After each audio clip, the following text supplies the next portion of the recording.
ഇവിടെ നബി സല്ലല്ലാഹു അലൈഹി വസല്ലമ തങ്ങളുടെ ഹദീസ് പരിശോധിച്ചാൽ നബി തങ്ങൾ പറഞ്ഞത് കൻസും മിൻ കുനൂസിൽ ജന്ന, സ്വർഗത്തിന്റെ നിധികളിൽപ്പെട്ട ഒരു നിധിയാണ് എന്ത്? ലാ ഹൗല വലാ ഖുവത ഇല്ലാ ബില്ലാഹിൽ അലിയിൽ അദീം. ഇത് നമ്മൾ സാധാരണ ജീവിതത്തിൽ ചൊല്ലാറുള്ള ദിക്റാണ്. പക്ഷേ പലപ്പോഴും നമ്മൾ മറന്നു പോകുന്ന ഒരു ദിക്റുകളുടെ കൂട്ടത്തിൽ ഇത് ഉൾപ്പെട്ടിട്ടുണ്ട്. അതുണ്ടാവാൻ പാടില്ല.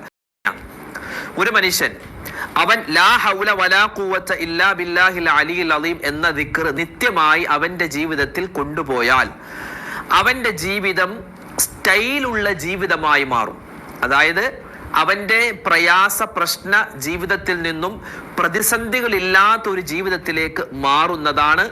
അതിൽ യാതൊരു ശക്കുമില്ല, സംശയവുമില്ല. അത് നമ്മൾ ജീവിതത്തിൽ നിത്യമാക്കണേ, അലസത കൊണ്ട് ഒഴിവാക്കരുത് എന്നാണ് മഹാനായ തഴവ ഉസ്താദ് അദ്ദേഹത്തിന്റെ കിതാബിൽ പറയുന്നത്. ഇവിടെ